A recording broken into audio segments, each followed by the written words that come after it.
घने और रहस्यमयी जंगलों का वो इलाका जहां सूरज की रोशनी भी जमीन तक मुश्किल से पहुंच पाती थी, वहां इंसानी बसावट का नामो निशान नहीं था। इसी वीराने में एक छोटा सा परिवार अपनी गुमनाम जिंदगी काट रहा था। दिन की शुरुआत होते ही परिवार का मुखिया अपनी छोटी बेटी और वफादार कुत्ते को साथ लेकर घने जंगल की ओर कदम बढ़ा देता था। उनका रोज का काम था जंगल में जगह जगह जाल बिछाकर जानवरों को पकड़ना। पिता बहुत ही बारीकी से नए ट्रैप सेट कर रहा था, जबकि पुराने जाल में फंसे जानवरों को बाहर निकालकर उन्हें ठिकाने लगा रहा था। इसी दौरान उसने अपने पोर्टेबल रेडियो पर अपनी पत्नी एन से संपर्क साधा। उसने एन से कहा कि उसे शहर जाना होगा और वहां से घर के लिए जरूरी राशन और अन्य सामान लाना होगा। जैसे जैसे कहानी आगे बढ़ती है, हमें पता चलता है कि ये परिवार आधुनिक सभ्यता से कोसों दूर इस खतरनाक जंगल में क्यों रह रहा था। उनकी पूरी कमाई का साधन सिर्फ शिकार करना था। वे जानवरों के मांस को अपने खाने के लिए सुरक्षित रखते और उनकी खाल को शहर के बाजार में बेचकर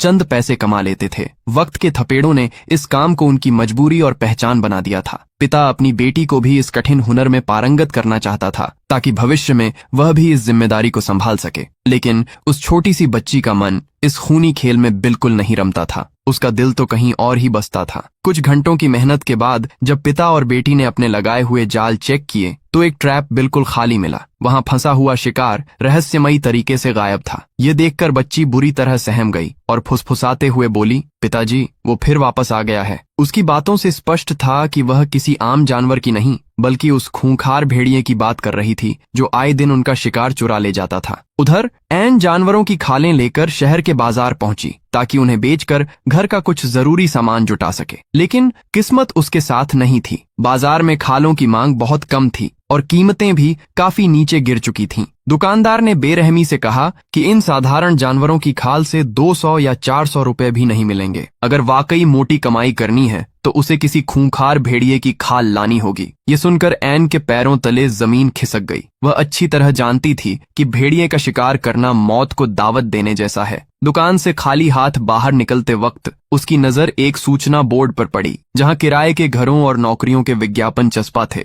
उसने उन विज्ञापनों को बहुत उम्मीद से देखा। ऐसा लगा मानो वह इस उजड़ी हुई जिंदगी से कहीं दूर एक नई शुरुआत करने का सपना देख रही हो। सच तो यह था कि एन कभी भी शिकार वाली जिंदगी नहीं जीना चाहती थी। उसका एक ही सपना था, जंगल की इस कैद से आजादी और शहर में एक छोटा सा आशियाना जहां उसकी बेटी एक अच्छे स्कूल में पढ़ सके और उसे वह सुकून मिल सके जो एन को कभी नसीब नहीं हुआ। शहर से घर लौटते समय एन के मन में पैसों को लेकर भारी चिंता थी। उसे समझ नहीं आ रहा था कि इतनी कम आमदनी में उनका गुजारा आखिर कब तक संभव है। जब वह घर पहुंची तो देखा कि उसका पति बेटी को शिकार करने के दांव पेच सिखा रहा था। एन बिना कुछ कहे रसोई में गई और रात का खाना बनाने में जुट गई। कुछ समय बाद जब तीनों खाना खा रहे थे तो बेटी ने डरते हुए पूछा कि क्या आज वाला शिकार भी उस भेड़िए ने ही चुराया है। बेटी का सवाल सुनते ही एन ने अपने पति की ओर तीखी नजरों से देखा। उसे एहसास हुआ कि वह भेड़िया उनके लिए सिर्फ एक समस्या नहीं बल्कि एक बड़ी मुसीबत बन चुका है। एन ने साफ कहा कि अगर यही हाल रहा तो उनके पास बेचने के लिए कुछ भी नहीं बचेगा। पहले ही घर की आर्थिक हालत खराब है, ऊपर से यह नई बला खड़ी हो गई है। खाना खत्म होने के बाद बेटी चुपचाप अपने कमरे में चली गई। उसके जाते ही एन ने दोबारा वही मुद्दा उठाया। पति ने उसे शांत करने की कोशिश करते हुए कहा कि जंगल में जंगली जानवरों का आना जाना तो लगा ही रहता है, शायद शिकार की गंध ने उसे यहाँ खींच लिया होगा। लेकिन एन का डर गहरा था। उसका मानना था कि भेड़िया अब इस इलाके को अपना अड्डा बना चुका है और उसे मालूम है कि यहाँ जाल में फंसे शिकार आसानी से मिल जाते हैं। एन ने जिद की कि उन्हें किसी से हेल्प लेनी चाहिए, लेकिन पति ने इस बात को सिरे से नकार दिया। उसने वादा किया कि अगली सुबह वह खुद इस भेड़िए का खेल खत्म कर देगा। अगली सुबह वह अपनी बंदूक लेकर भेड़िए का शिकार करने निकला। बेटी ने जिद की तो उसे भी साथ लेना पड़ा। जब एन को इस बात का पता चला तो वह बेहद नाराज हुई। उसने रेडियो पर पति से संपर्क कर बच्ची को तुरंत घर भेजने को कहा, लेकिन पति ने उसे भरोसा दिलाया कि अभी हालात काबू में हैं और अगर भेड़िए की मौजूदगी का जरा भी संकेत मिला तो वह तुरंत बच्ची को घर भेज देगा। जंगल के भीतर उन्हें शिकार के ताजे निशान मिले। उन्हें देखकर पिता समझ गया कि जानवर ज्यादा दूर नहीं है। उसने बेटी को जरूरी निर्देश दिए और उसे अकेले घर लौटने को कहा। जाते जाते उसने एक मैसेज दिया, माँ से कहना कि मैं रात होने से पहले लौट आऊंगा। बच्ची डरते डरते घर की ओर चली। बाहर से वह बहादुर दिखने की कोशिश कर रही थी, लेकिन जंगल की भयावह आवाजें उसकी धड़कनें बढ़ा रही थीं। दूसरी तरफ एन भी अंदर से काफी बेचैन थी। नदी से पानी भरकर लौटते वक्त उसे हर कदम पर ऐसा महसूस हो रहा था जैसे कोई अदृश्य आंख उसका पीछा कर रही है। वह हड़बड़ी में तेज कदम बढ़ाते हुए सुरक्षित घर पहुंची, लेकिन उसकी बेटी की स्थिति और भी ज्यादा गंभीर थी। डर के कारण वह रास्ते में ही ठिठक गई और वहीं एक पेड़ के नीचे छिपकर बैठ गई। जंगल की खामोशी उसे आगे बढ़ने से रोक रही थी। उधर पिता जंगल के गहरे अंधेरे में भेड़िए का पीछा कर रहा था। तभी उसे एक झाड़ी के पीछे हलचल दिखी। बिना एक पल गंवाए उसने निशाना साधा और गोली चला दी। बंदूक की आवाज पूरे जंगल में गूंजी। घर की तरफ जाती हुई बच्ची ने भी वह आवाज सुनी। उसे लगा कि उसके पिता सुरक्षित हैं और शिकारी अब खत्म हो चुका है, इसलिए उसने दोबारा हिम्मत जुटाई और घर की ओर दौड़ पड़ी। इधर शिकारी उस जगह पहुंचा जहां उसने गोली चलाई थी, लेकिन वहां का नजारा देखकर उसकी रूह कांप गई। भेड़िया वहां मौजूद नहीं था। तभी उसकी नजर जमीन पर पड़ी एक डरावनी चीज पर गई। वह एक इंसान का कटा हुआ हाथ था। यह देखकर उसके होश उड़ गए। मामला सिर्फ भेड़िए का नहीं था, कुछ और ही पक रहा था। वह घबराया हुआ आगे बढ़ा, लेकिन जंगल के दूसरे छोर पर जो सीन उसने देखा उसने उसके वजूद को हिला दिया। वहां एक के बाद एक कई लड़कियों के शव बिखरे पड़े थे। ये किसी जंगली जानवर का काम नहीं था, ये तो किसी इंसान की क्रूरता थी। अब उसे एहसास हुआ कि असली खतरा जंगल में नहीं, बल्कि उन शवों को वहां फेंकने वाले किसी दरिंदे के रूप में था। उसे अपनी पत्नी और बेटी की चिंता होने लगी, जो घर में अकेली थीं। वह भेड़िए से लड़ सकता था, लेकिन एक ऐसे नरपिशाच का सामना करना जिसके पास बंदूक और दिमाग दोनों थे, एक अलग ही चुनौती थी। वह शाम को घर लौटा, लेकिन उसके चेहरे पर तनाव था। उसने जो देखा उसका जिक्र उसने किसी से नहीं किया, क्योंकि वह नहीं चाहता था कि उसकी पत्नी और बेटी डर में जीं। अगली सुबह जब एन की नींद खुली तो पति गायब था। वह दोबारा उसी जगह चला गया था जहां उसे लाशें मिली थीं। जाते समय उसने सिर्फ इतना कहा था कि अगर आने में देर हो तो फिक्र न करें। वह अब भेड़िए से ज्यादा उस रहस्यमयी कातिल को ढूंढने में लगा था। इधर एन और उसकी बेटी नदी के किनारे कपड़े धो रही थीं। अचानक उनकी बेटी ने देखा कि उनका कुत्ता कहीं नजर नहीं आ रहा। वह उसे ढूंढने के लिए झाड़ियों की ओर बढ़ी। तभी अचानक उनके सामने वही भेड़िया आ गया। वह बहुत करीब था। एन की चीख निकल गई। उसने जोर जोर से शोर मचाना शुरू किया ताकि भेड़िया डर जाए। किस्मत ने उनका साथ दिया। भेड़िया वहां से पीछे हट गया और वापस जंगल में गायब हो गया। माँ बेटी तुरंत जान बचाकर घर की ओर भागी, लेकिन उस आपाधापी में उनका कुत्ता नहीं मिल सका। घर पहुंचने के बाद एन ने बंदूक उठाई और अकेले ही कुत्ते की तलाश में निकली। कुछ दूर जाने पर उसे अपना कुत्ता मरा हुआ मिला। उसकी बर्बरता देखकर एन समझ गई कि इसके पीछे कौन हो सकता है। उसने घर लौटकर अपनी बेटी को सच नहीं बताया। उसने झूठ बोल दिया कि कुत्ता अभी नहीं मिला है, ताकि बच्ची और अधिक सदमे में न आए। अगली सुबह भी एन का पति घर नहीं लौटा। मजबूर होकर एन अपनी बेटी को साथ लेकर जाल देखने गई। वहां फिर से एक जाल खाली था। तभी उसकी नजर जमीन पर पड़ी एक अंगूठी पर गई। अंगूठी पहचानते ही उसका चेहरा सफेद पड़ गया। यह उस आदमी की थी जो हाल ही में लापता हुआ था। वह समझ गई कि कुछ बहुत बुरा हो रहा है। वह तुरंत पुलिस स्टेशन गई। रास्ते में पुलिस को एक लावारिस गाड़ी मिली, लेकिन उन्होंने उसे नजरअंदाज कर दिया। पुलिस स्टेशन में एन ने अपनी व्यथा सुनाई और भेड़िए की शिकायत की, लेकिन अधिकारियों ने उसे यह कहकर टाल दिया कि जंगल में रहने का फैसला उनका था और वे भेड़िए के खिलाफ कोई एक्शन नहीं ले सकते। एन निराश होकर लौटी। घर का राशन खत्म हो चुका था और पति लापता था। भूखे पेट उसने खुद एक छोटे हिरण का शिकार किया। यह करते हुए उसका मन ग्लानि से भर गया था। उसी रात रेडियो पर कुछ अस्पष्ट आवाजें आने लगीं। एन ने संपर्क करने की कोशिश की, लेकिन सिर्फ शोर सुनाई दिया। आधी रात को घर के दरवाजे पर किसी के चिल्लाने की आवाज आई। दोनों घबराकर बाहर आईं तो देखा कि एक घायल आदमी वहां पड़ा है। एन ने उसे अंदर लिया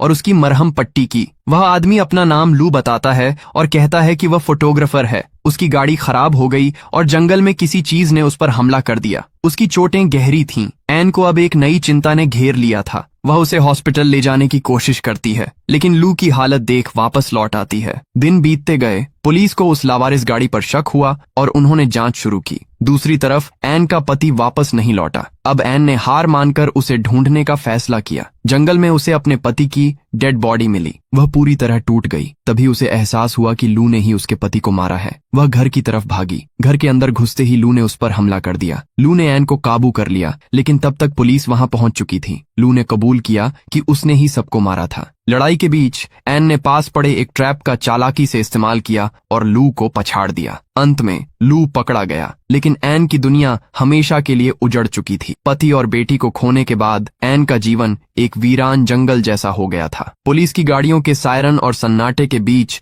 कहानी एक दर्दनाक मोड़ पर आकर समाप्त हो गई। कहानी का और विस्तार अब एन के लिए दुनिया का मतलब बदल चुका था। उसका घर जो कभी सुकून का ठिकाना था अब एक कब्रगाह जैसा लगने लगा था। लू को ले जाने के बाद पुलिस ने पूरे जंगल की छानबीन शुरू की। उन्हें जमीन के नीचे दबे हुए कई और निशान मिले जिनसे पता चला कि यह कातिल कई वर्षों से अपना खूनी खेल खेल रहा था। एन को अब समझ आया कि उसका पति दरअसल लू के जाल में फंस गया था। लू केवल एक फोटोग्राफर नहीं था बल्कि एक शातिर शिकारी था जो जानवरों के साथ साथ इंसानों का भी शिकार करता था। उसने जानबूझकर एन के पति को अपना निशाना बनाया था क्योंकि उसे लग रहा था कि वह उसके राज के करीब पहुंच रहा है। अगले कुछ दिनों तक एन पुलिस के सवालों के घेरे में रही। हर सवाल उसे उन यादों की तरफ खींच ले जाता था जिन्हें वह भुलाना चाहती थी। उसने सोचा था कि शहर जाकर वह एक बेहतर जिंदगी शुरू करेगी, लेकिन अब उसके पास कोई नहीं था। उसकी बेटी की मौत की खबर ने उसे पत्थर बना दिया था। वह चुपचाप कमरे में बैठी रहती और खिड़की से बाहर उस जंगल को देखती रहती जिसने उसकी पूरी खुशियां छीन ली थीं। वह सोचती थी कि अगर उन्होंने उस दिन उस घायल आदमी को घर में पनाह न दी होती तो शायद आज सब कुछ अलग होता, लेकिन पछतावे का अब कोई फायदा नहीं था। पुलिस की जांच के दौरान एक और खौफनाक खुलासा हुआ। लू के पास एक डायरी मिली थी जिसमें उसने उन सभी लोगों की सूची बनाई थी जिन्हें उसने अपना शिकार बनाया था। उसमें एन के परिवार का नाम भी दर्ज था। लू का मकसद केवल उन लोगों को मारना नहीं था बल्कि उन्हें तड़पाना भी था। वह जानता था कि एन का पति उसे ढूंढ रहा है और वह इस खेल का आनंद ले रहा था। जब एन को यह सब पता चला तो उसका गुस्सा एक ठंडे तूफान की तरह भड़क उठा। वह लू से मिलना चाहती थी, उससे पूछना चाहती थी कि उसने ऐसा क्यों किया, लेकिन कानून की प्रक्रिया में उसे उसकी इजाजत नहीं मिली। कुछ समय बाद एन ने उस घर को हमेशा के लिए छोड़ने का फैसला किया। जिस जमीन पर उसने अपनी बेटी के साथ इतने साल बिताए थे, अब वहां एक पल भी रुकना उसे मौत जैसा लग रहा था। उसने अपने सामान के नाम पर केवल कुछ पुरानी तस्वीरें लीं और जंगल के रास्ते पर निकल पड़ी। जाते जाते उसने एक बार फिर पीछे मुड़कर देखा। जंगल वहीं था, लेकिन अब वहां का वातावरण बदल चुका था। अब वहां वह डर नहीं था, लेकिन एक गहरा खालीपन था। एन शहर पहुंची, लेकिन वहां उसे वही भीड़ भाड़ और शोर सुनाई दिया जो उसे पहले कभी अच्छा लगता था। अब उसे महसूस हुआ कि शहर भी उस जंगल से कुछ अलग नहीं है। यहाँ लोग अपनों के पीछे भागते हैं और वहां वह अपनी जान बचाने के लिए भागती थी। उसने एक छोटा सा अपार्टमेंट किराए पर लिया और एक शांत काम ढूंढ लिया। वह अब कभी भी किसी से खुलकर बात नहीं करती थी। उसकी हंसी कहीं खो गई थी, लेकिन फिर भी वह हर रोज सुबह उठकर उस रेडियो को देखती जो कभी उसके पति के साथ जुड़ाव का जरिया था। समय का चक्र चलता रहा, साल बीत गए, लेकिन एन के घाव नहीं भरे। कभी कभी सपने में उसे अपनी बेटी की हंसी सुनाई देती और वह डर कर जाग जाती। उसे अब भी यकीन नहीं होता था कि जो इंसान उसे शहर का सपना दिखाता था आज वह खुद इस दुनिया में नहीं है। वह जानती थी कि उसे आगे बढ़ना है, लेकिन उसका अतीत उसके साए की तरह उसके साथ चलता था। उसे अब किसी से कोई उम्मीद नहीं थी, वह बस दिन काट रही थी। एक दिन जब वह पार्क में बैठी थी, उसने देखा कि एक छोटा सा बच्चा